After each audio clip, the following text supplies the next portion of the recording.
Hey. Hey, hey. Happy Friday. Happy Friday. Yes, yes. You are watching, if you're joining us, you're watching the Golden Women Show.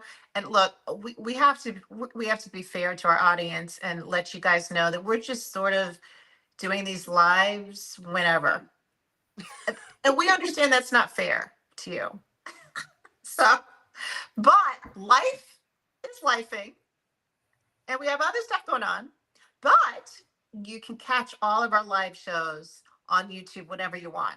So there you go. But here we are. It's Friday, and we were trying to be consistent with these Wednesdays. But like I said, life is lifing. And anyway, it's always good to see everybody. Yeah, Lynnis, Mariann, yeah, how are y'all doing? fine. I wanted to compliment Mariann on her beautiful necklace and her jewelry, her Really jewelries. pretty. I love the golden color along with the theme. It's stunning. Very I like it. nice. And Terri, your hair is looking particularly curly today. Yeah, a I love little. I'm it. doing a little curly thing today. And Linus, Yeah. your hair is always magnificent, and you know, we don't talk about gray hair the way we should. Like it just the color contrast with the lime and the gray. That's beautiful. It's Really, beautiful. I can't see from what it looks like for myself, but it does match our logo, the color. It There does. you Yeah, go. it does. It I sure love that does. perfect on you. It does. So I'm gonna say yes to that. In fact, when I Yeah. was out shopping today, I don't know if I have. Oh, I put them somewhere. Oh, here they are. Look what I found when I was out shopping. Oh, those are cute. Yeah, perfect match. Perfect match. Perfect match. And I also have a scarf that I bought at a thrift store actually that matches it. I'm one of those people that can recognize hues without them being right next to each other. I don't know if I see a turquoise top and I see maybe 2 years later a jacket or something, I'll know that that will match that hue or that shade. It's just a weird. I've been trying to figure out how to make money with that gift, but nothing And that comes. is a gift because not everybody can do that because No, it's weird. I can match not patterns but types of fabrics. Some fabrics don't look good together. Don't look good together, but I can match Yeah. that kind of. Maybe I should have been a stylist, or maybe I was in my other life. Interior decorator or something. Yeah, interior Yeah. decorator. Yeah, something like that. Yeah. So That's when Terri, I what's become going very on? dangerous. Yeah, Anyway, what's going on? we have a lot to talk about today. Yes, we do. We are still mourning the end of the Golden Bachelor. We have the wedding coming up on January the 4th, which we're looking forward to. And congratulations to Gary and Teresa. We're really excited for you both and can't wait to see this wedding. So we might talk a little bit about that today, but we got a couple of things to talk about. One is some research that came out about, and this isn't really anything new, but women are living longer than men. We kind of knew that, right? But I think the gap is probably just sort of decreasing a little bit. So we'll talk a little bit about that today. We're going to talk a little bit about having friends at different ages. Do you guys have different friends at different ages? oh, Generation? absolutely. Yeah. Yes, I So do. I the do. benefit of that, that was a really interesting article that we read this we're going to talk about. And then we are going to talk about this Reddit stream that kept me up until about 3 o'clock in the morning a couple weeks ago. It was riveting. It was about, you guys are like, what is it? It was about, well, somebody asked a question on Reddit. After somebody has died, somebody close in your family or friend, have you ever gone over to their house to clean their stuff up and have found something about them that you didn't know? Oh, Mm. And I was reading this. I read the first one. I was like, oh, okay. I read the second one. I was like, whoa. I was up until 3 o'clock in the morning reading all of these stories. They were wow. riveting. So I'm going to talk to a little bit about them. And we'll also talk about, secrets that people keep until they die. That sometimes, I don't know. I don't have any big secrets, but if I did, like, I would need to tell somebody where to hide my stuff or get rid of it. I would burn. All of my first pages of the various journals I've had for the last 20 or 30 years says, whoever reads this, and isn't authorized to read it, I apologize in advance if there's anything in there that you don't understand or that you're shocked about, but this is, after all, my journal. After I die, just know that I loved you all, and if you're reading it, it's because I've decided you wanted to see that you need to see it. I have that in front of all my journals, and my kids are like, "Why, Mom? We're not going to read." I said, "Yes, you are. Yes, you are." At least one of the sisters is going to. It's interesting because that has always been a major preoccupation of mine, even when I was younger. What's going to happen after I die? They find this, they find out that, or whatever. But my secrets are basically an open book. My kids and my husband probably already know most of them anyway. I always get found out, so it's not going to be shocking. Well, My I'm going to tell you question some of these is, would it stories. make a good movie? Say what? My question is, would it make a good movie? Probably so. Oh, Fiction. well. I didn't think it was fiction, not real. Well, then Because who that's- does that many dumb things in a lifetime? Some of these stories that I read would make a good podcast. Like somebody could just read these stories and would make this podcast would just be off the chain. So anyway, we're going to talk about that as Okay. well. But before that, let's talk about this research about women living longer than men.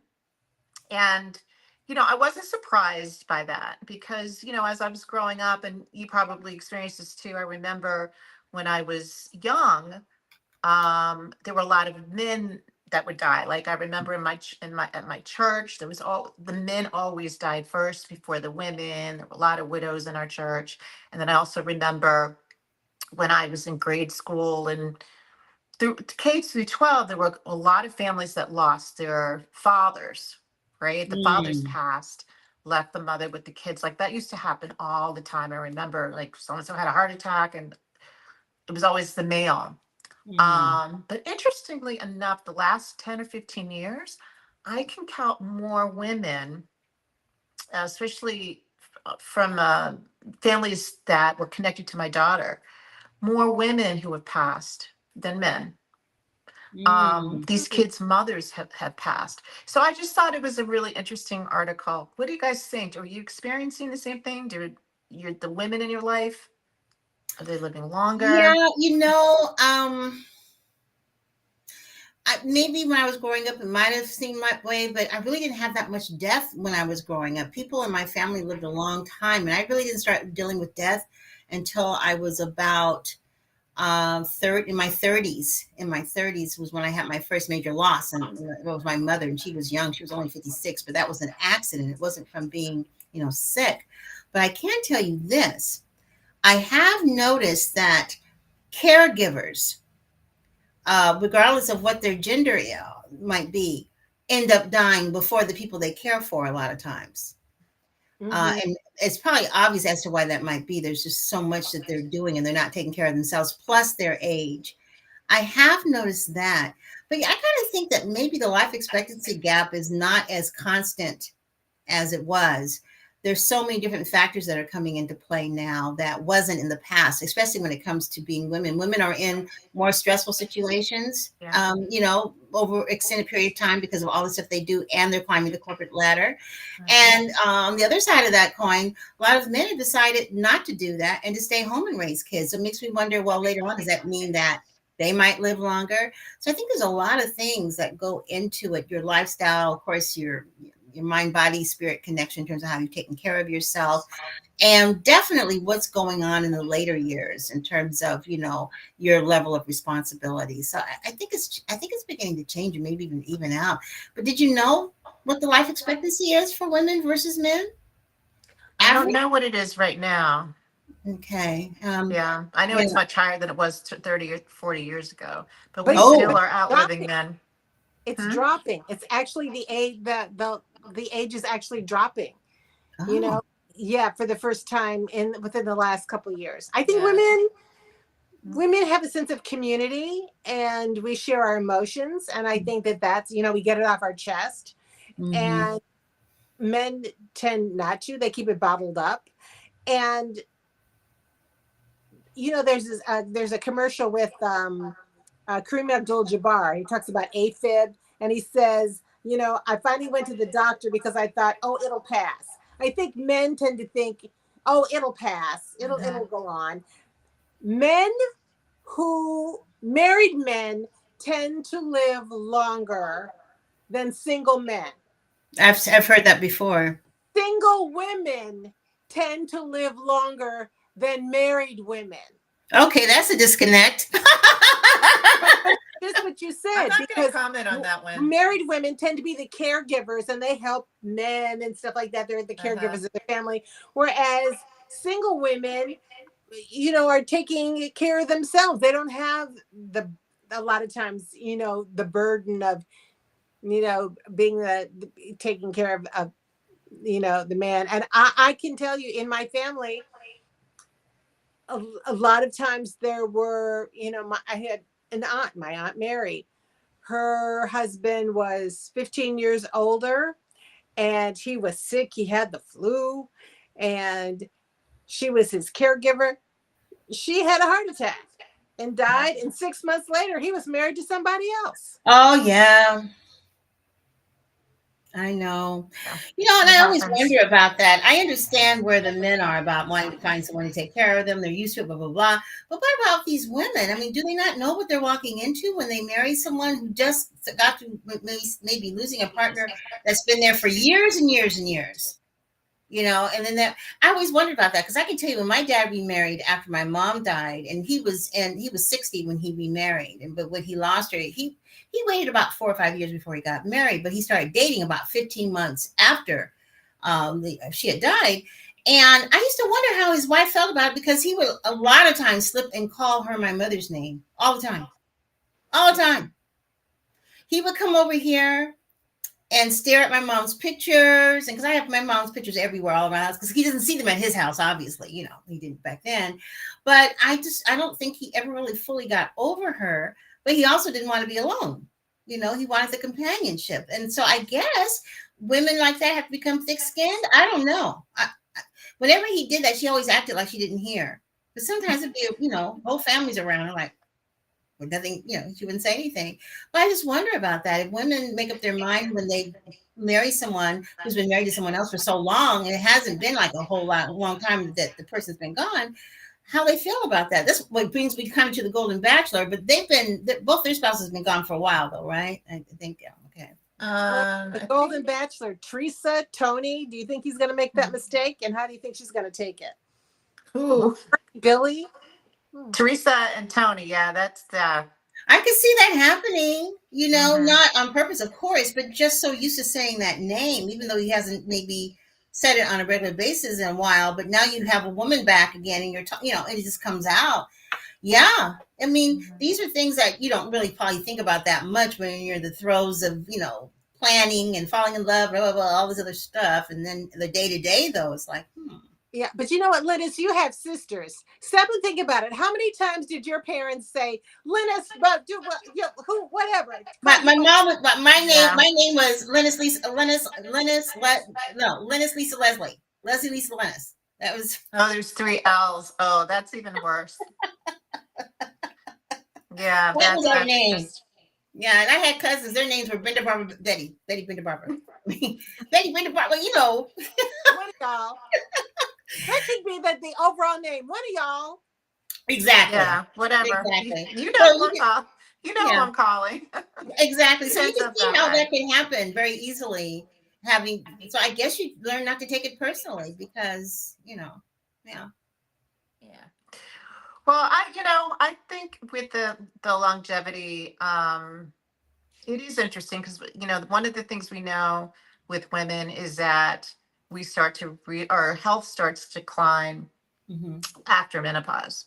So, before menopause, we're at risk for breast cancer, those kinds of things. After menopause, our risk for heart disease is just about where it is for men as well. So I don't know. I just the study just surprised me. I just thought that maybe we weren't living that much longer, but hey, I'll take it. And I do believe that there is something to living longer single as opposed to married. I think there is something there. With marriage, there's always, I'm not going to say there's always conflict, but there's just somebody else involved. Yeah. It's just when you're stuff. single, Yeah. you just have to focus on yourself. That might be better for you as you Yeah. age. I don't When you're know. single, you know what's in the So, refrigerator. Nothing. exactly. Well, Exactly. that makes a case for women marrying younger men. Hmm. Yeah. You- And there was a study that was done. Vicki Larson posted it on formerly known as Twitter. Um, that the smell of grapefruit makes men think that women are generally 6 years younger than they are.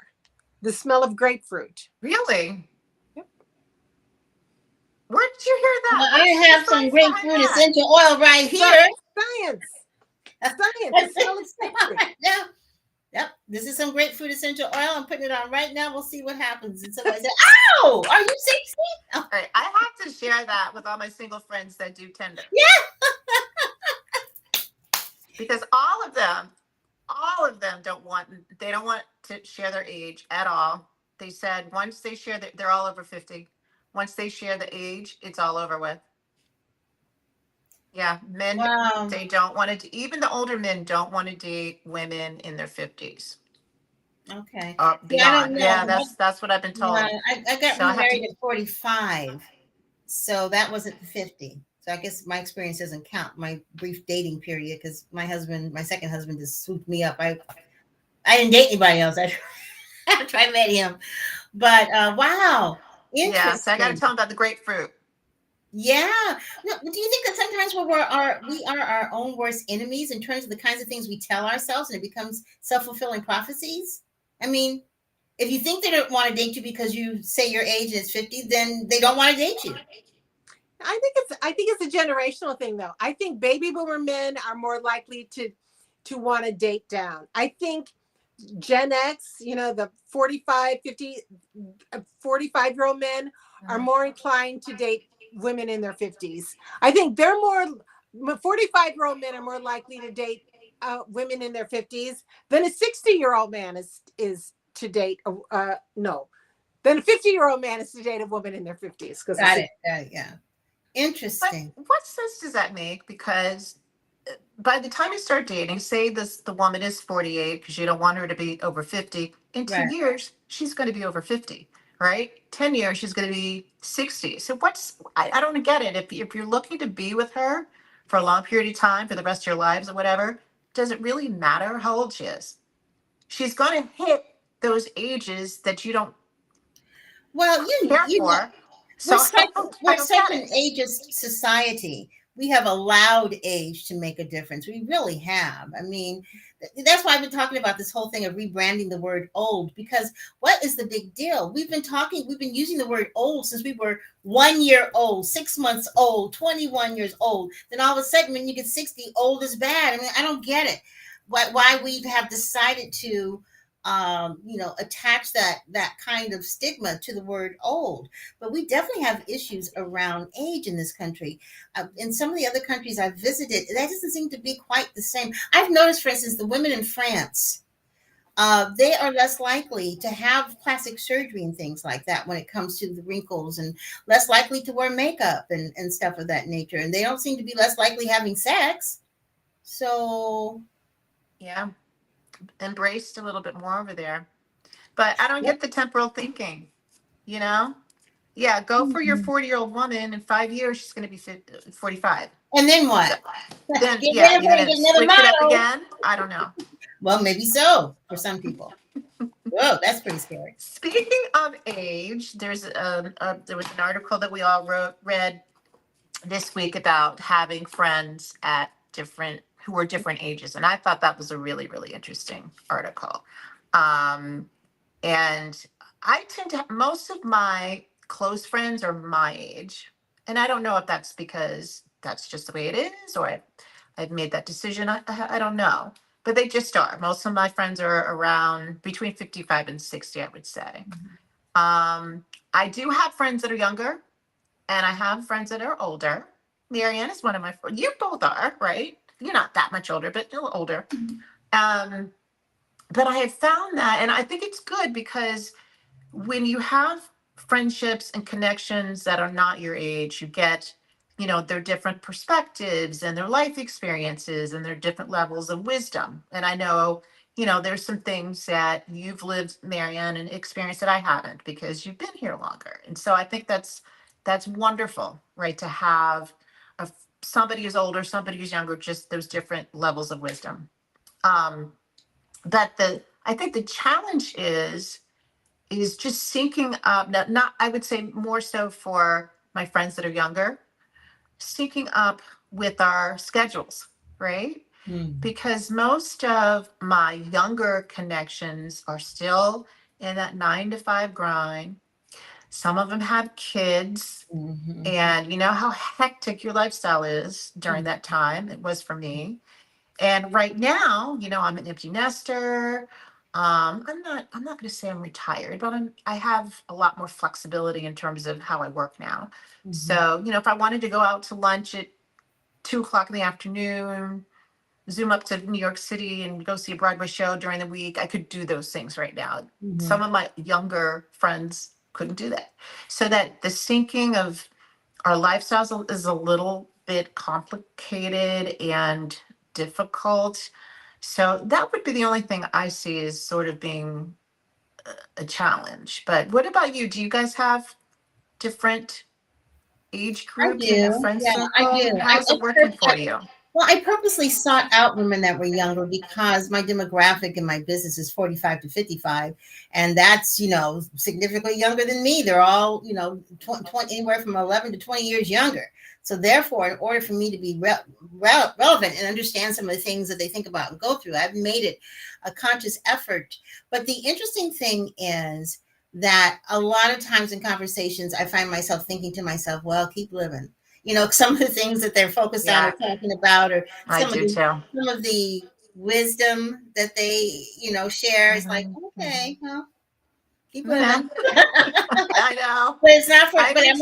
not their parents. I'm not going to lecture them. But I tell you one thing that is interesting, and we kind of mentioned this right before we came on. Sadly, Ryan O'Neal has just passed. And I was saying that, when these people that we kind of grew up with that were in our realm pass, it's kind of almost like a family member passing in a way, or a friend, because you've known them all your lives growing up. Is like one more thing that's gone. But, I mentioned this maybe to one of my 40 somethings, and it's a good possibility they will not have a clue as to who he is, Right. just not in their life experience. So those kinds of things are interesting. But on the same foot, when they start going into rap territory, I'm gone. I was raising my kids, in the 90s. And my husband and I were not, we were on the same page about not having them listen to rap while they were growing up.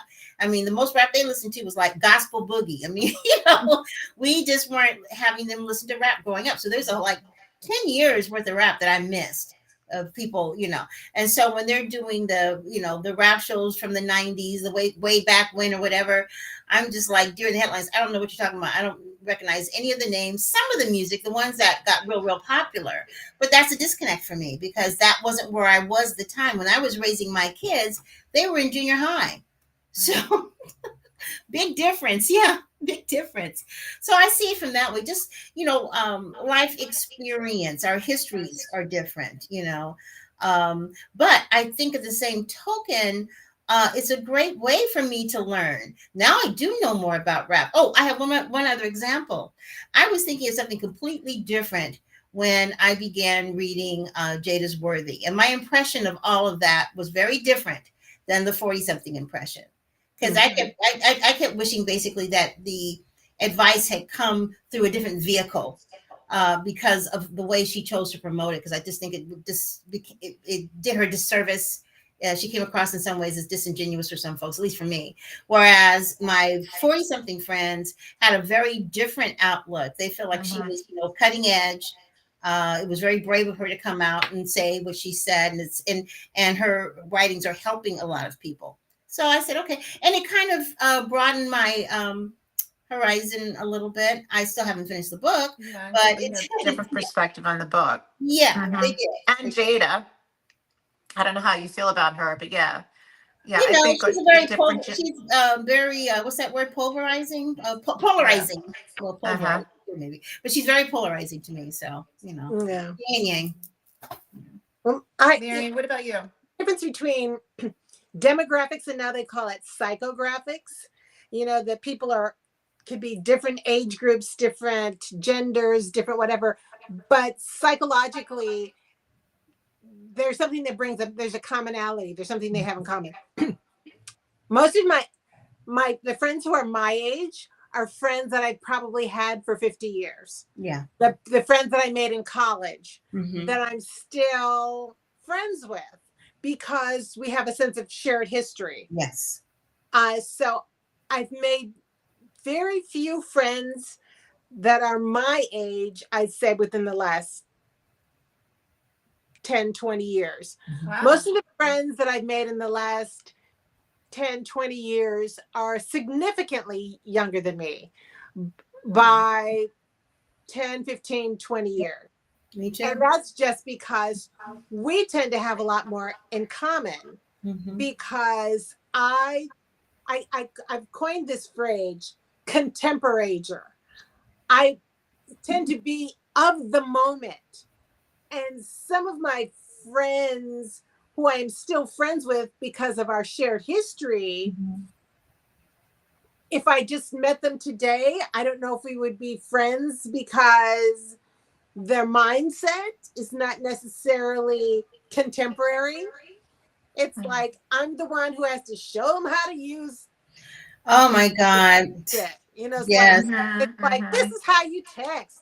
This is how you do. And it's like, what is wrong with you that you're not keeping up with this stuff? They're making themselves old, and I don't relate to that. And I'm very close with. I have 5 good friends in California. We're all in the same. We text each other on the same thread 5-6 times a day. Girl, did you see that? I can't believe that. We say, constantly throughout the day. And it's like, when are you coming back to California? You're going to stay with me? You're going to stay with me. Who, and it's like, and they are all 10 to 15 years younger than me. The youngest one just turned 60. So they're all in their 60s. I'm the only one. And so now they're all 60, 65, 60. I'm the only one who's in their 70s. And the one who just turned 60, I'm actually closer to her mother's age than I am. But I became her friend first.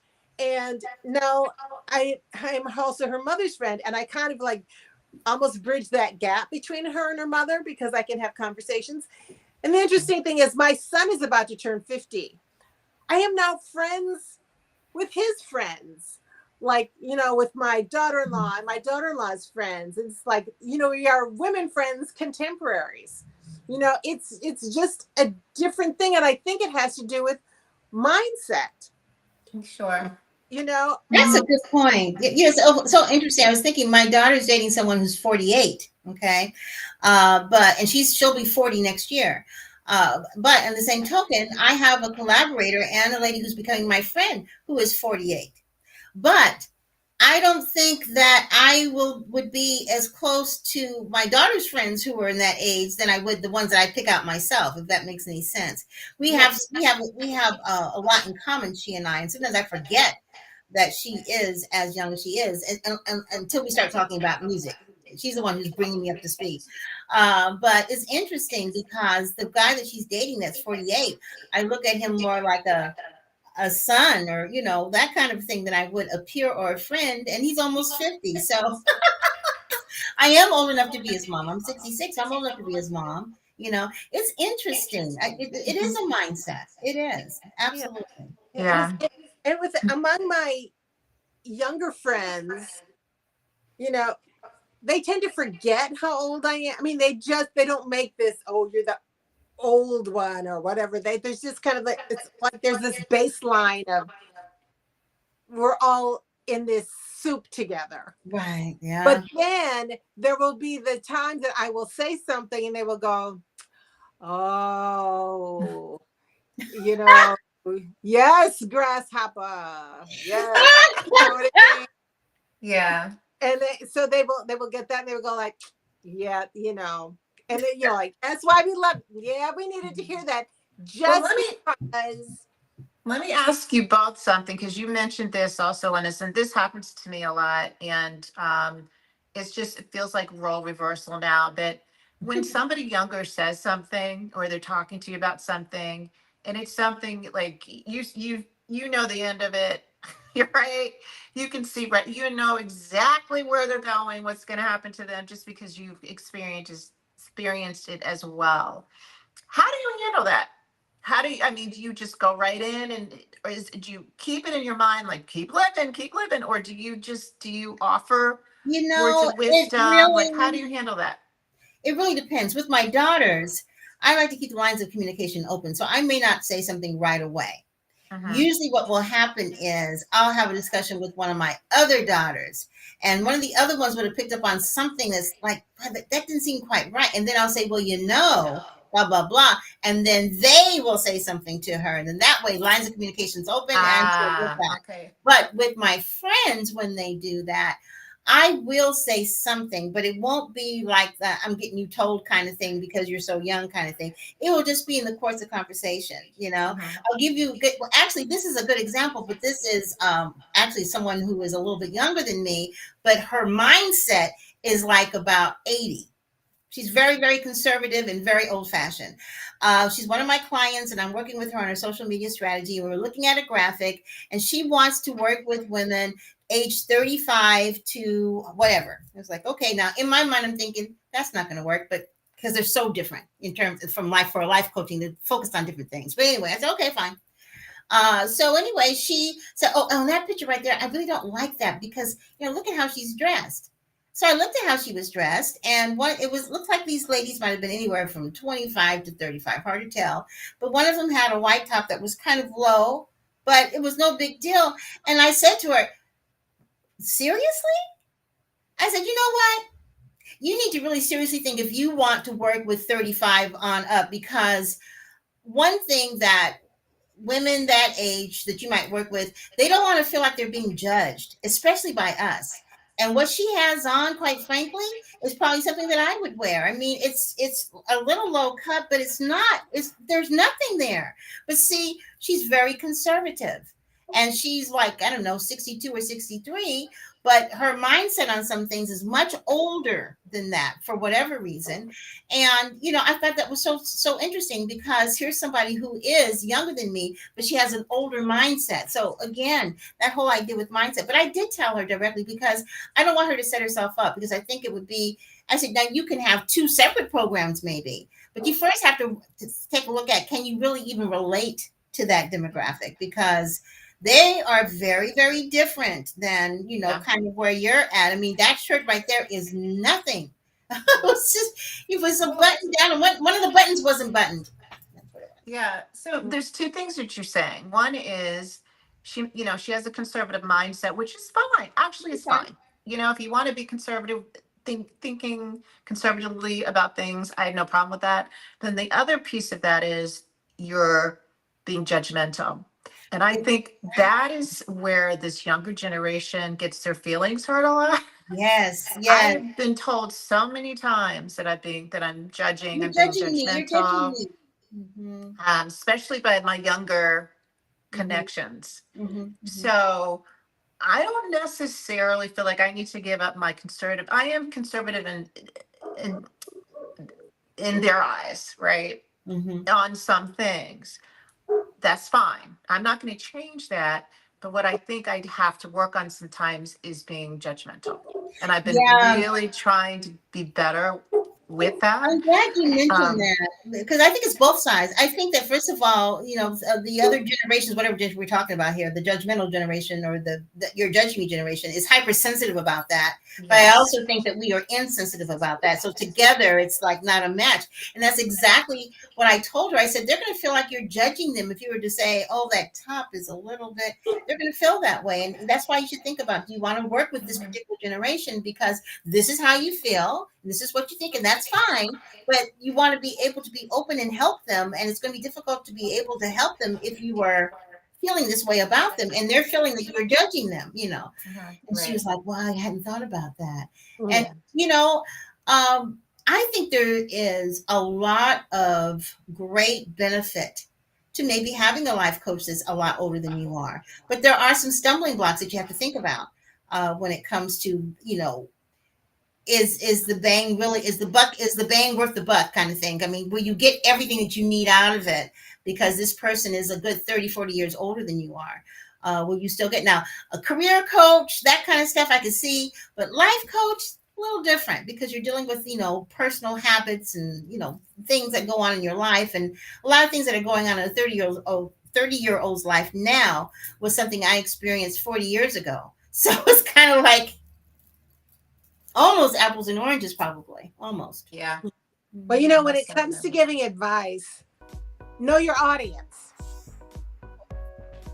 Because there are some people you can say, "No, girl, that shit was crazy."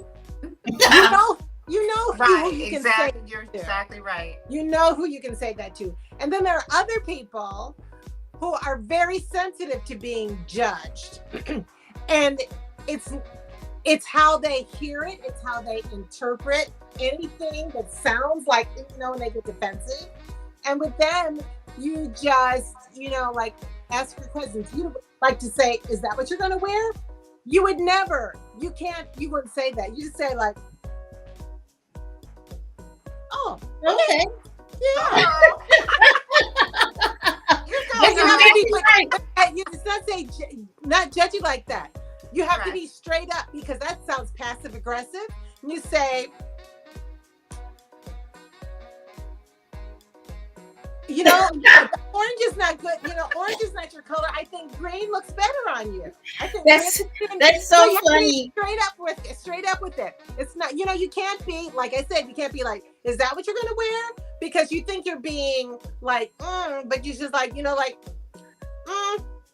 I think orange is not your color. I think I've had that experience with one of my daughters. I was getting ready to go on vacation. I was packing stuff and I was putting something on, and she was like, "Mom, I don't think that's the look you're trying to achieve with that dress." Yeah. I was like, okay. And she was right. Point. It's the delivery. A lot of the times, for sure. And I definitely want to talk a little bit more about this, because there's so many, with my younger connections, there are a lot of Gen Zers that are taking career paths that are much different than mine and what I was taught that led to success, but their definition of success is different. They don't feel like they need to be tied down into a 9-to-5 job. And I respect that. But there is a lot of research in this country that says that if you don't have a college degree, your life's going to be much harder than people that do. I mean, that's just research, right? They die earlier, people die earlier, they have less quality healthcare. I mean, there's so many things that are associated with not having a college degree that aren't favorable for people as they age. That's just the research. But I still get this pushback from them, the ones that haven't gone to college. This is what I want to do. I don't want to be in an office, So we definitely need to talk about this a little bit more, because that's a big deal. Maybe we should invite some, 30-somethings to the Golden Women. We should. Yeah. I've got a few I would love to have on the show. Terri, as an older woman, let me just say, that is their path. I'm trying to, Mariann, I really am trying to embrace. I'm trying to embrace it. And they have helped me get there. I'm still struggling, but they've helped me get there. It is their path. And it's their world, honestly. By the time that the ones that I'm talking about right now, I'm going to not mention names, but by the time that they're my age, I'll probably be gone. It'll be a different world, and they're going to be running it. So go for it. I mean, we're handing this world over to you, because we ain't going to be here when you're running it. So good luck. Well, we ain't. I'm sorry. Did that sound? No, that's the truth. Well, or they say, "Yeah, good luck with the world you left us, baby boomers." Good luck. Good luck. That's a whole other conversation, right? We got one more topic to cover. But if you're just joining us, I want to welcome everybody. You're watching the Golden Women Show. I'm Terri. I got my beautiful friends Lynnis and Mariann with me, and we're here sort of now when we feel like it live. But here's what we're gonna do. We're gonna regroup before the end of the year, and we're gonna come up with another day and time that I think works a little better for us. We're not sure what it is right now, so we're just sort of like winging it for the rest of this year, if that's okay. But you can find us after this live. You can watch anytime you want. So there you go. All right, we've got one more topic, and this is riveting. So like I was telling you guys, I was reading Reddit. Reddit is like one of my favorite places to visit now. It's just that there's I've been hearing all kinds of things about Reddit. Just it's like our encyclopedia. And it's just, I've learned things, there's resources, there's resourceful people. It's wonderful. Anything you want to know about anything, go to Reddit and just do a search.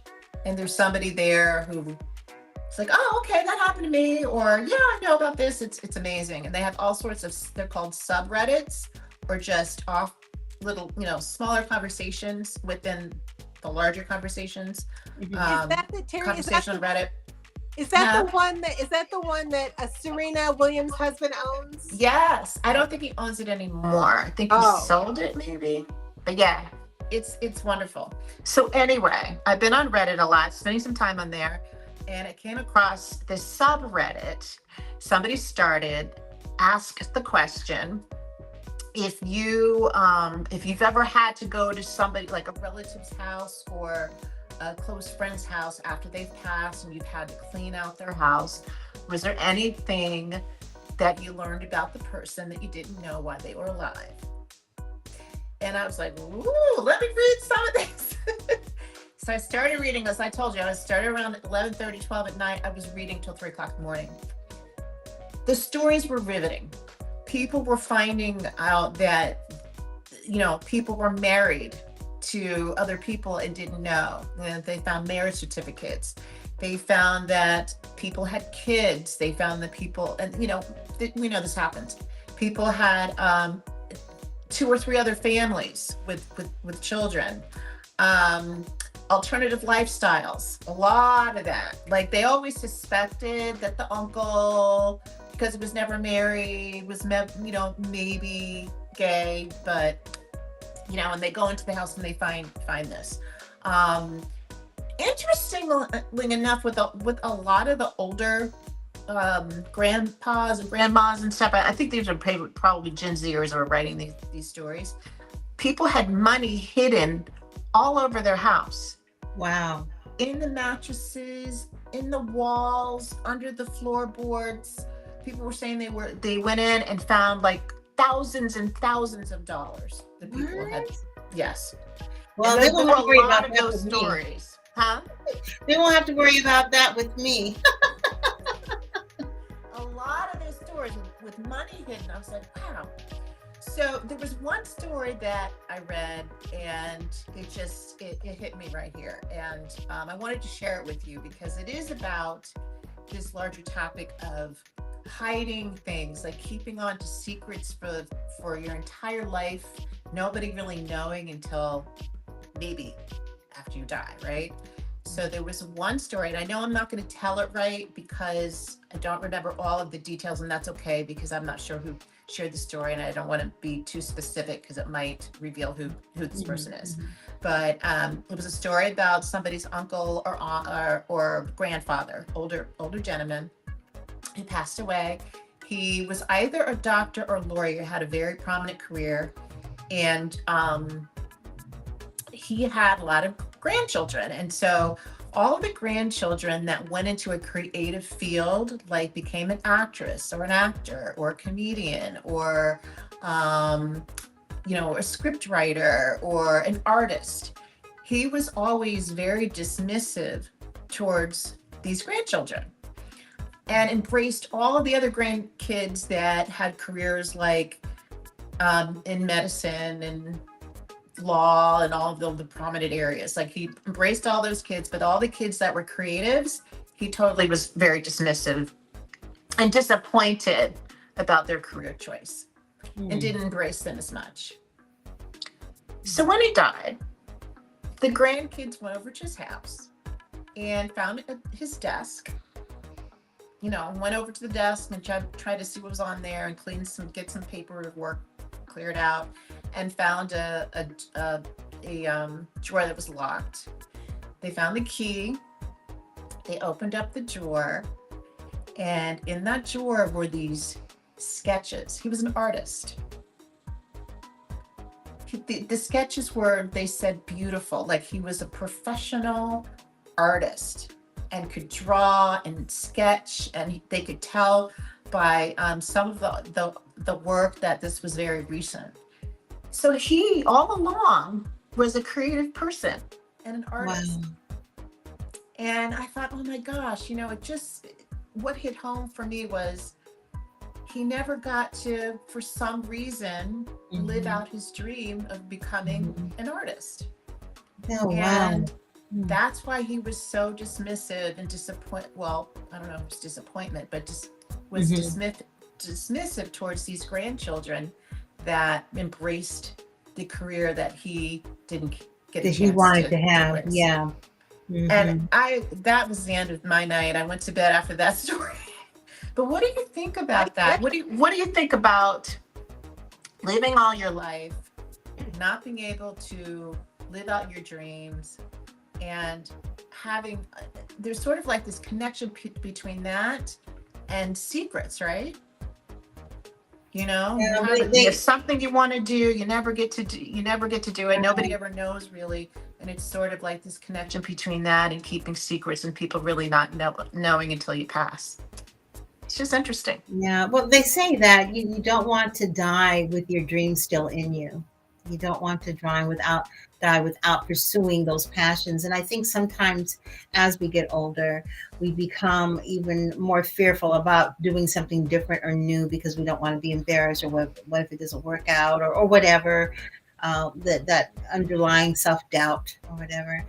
And that's a shame, because it's not only you're not getting a chance to do what you maybe really secretly love to do, but the whole world didn't get a chance to, revel in whatever it was that you could have created or could have invented or whatever it is. But, again, so many times we allow what we think people are thinking or going to think to rule what it is we do or don't do. And maybe we should change that, because we might be missing out on some great opportunities.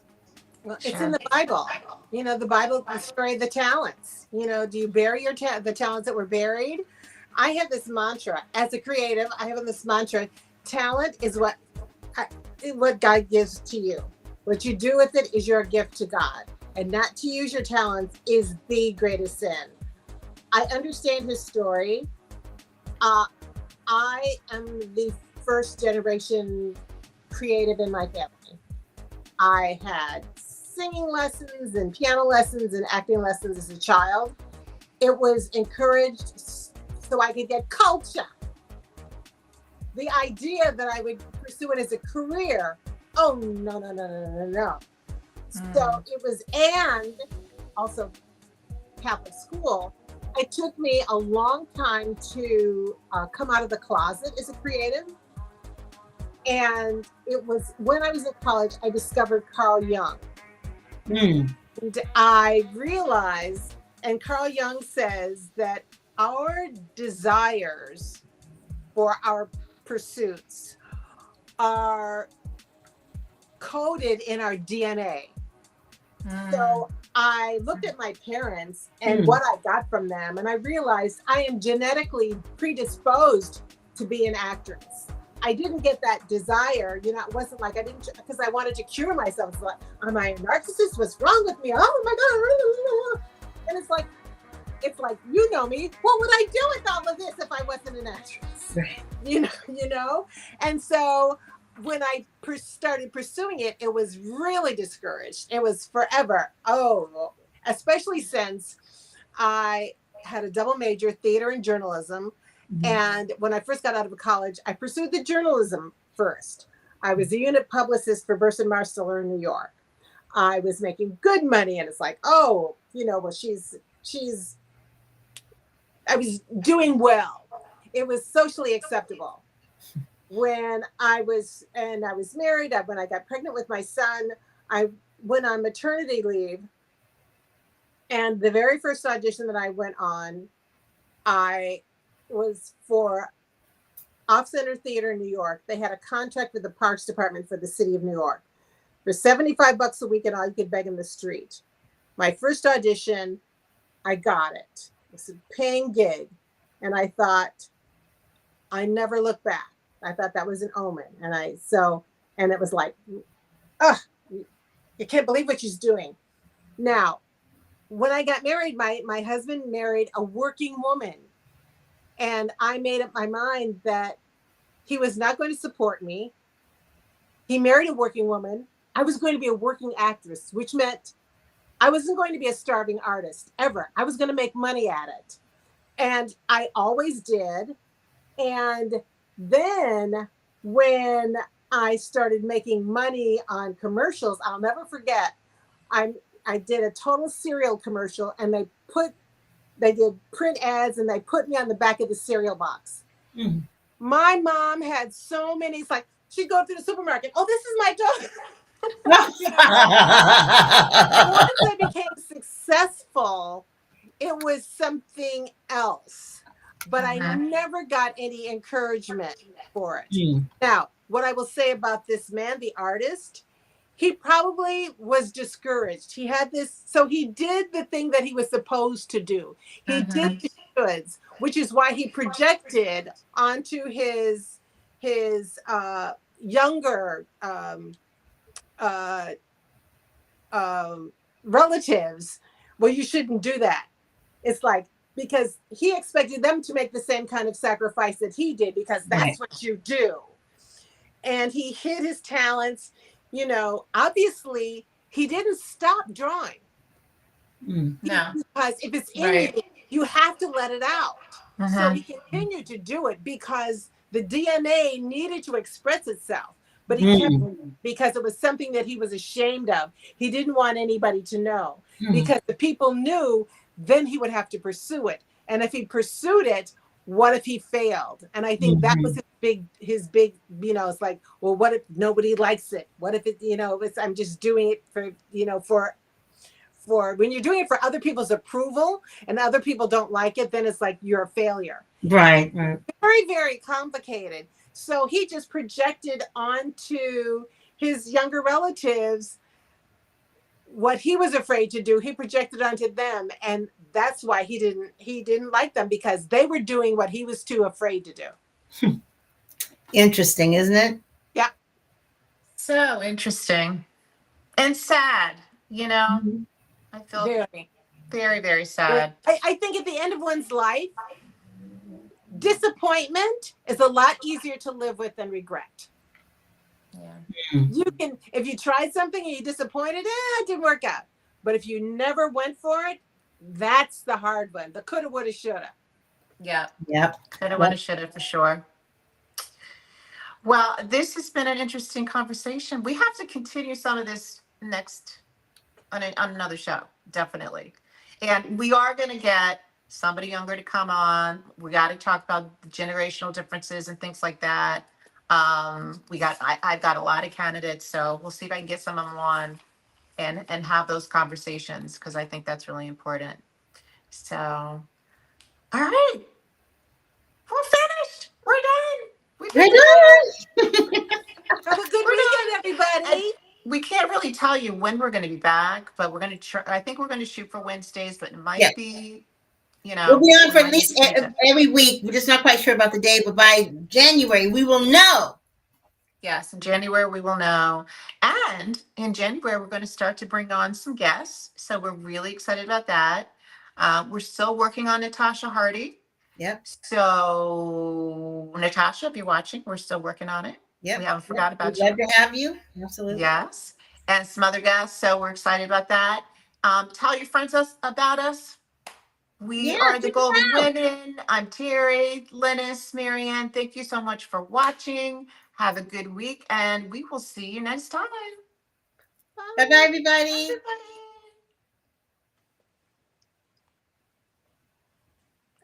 I'm waiting for the music. I am too. So There we go. Bye. Bye.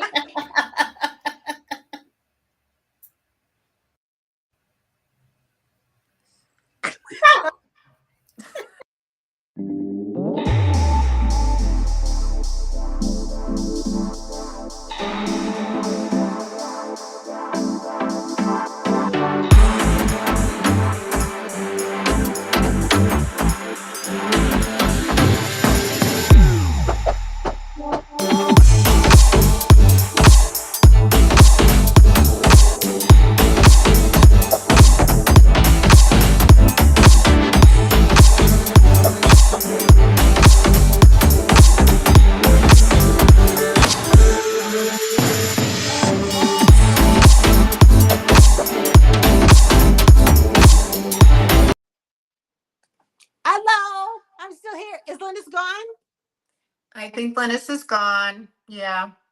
Okay, well, bye. Bye. Have a good weekend. I'm hosting next week, right? Huh? I'm hosting next week, right? Yes, you are. We're still streaming. I need to stop the stream. Bye, everybody.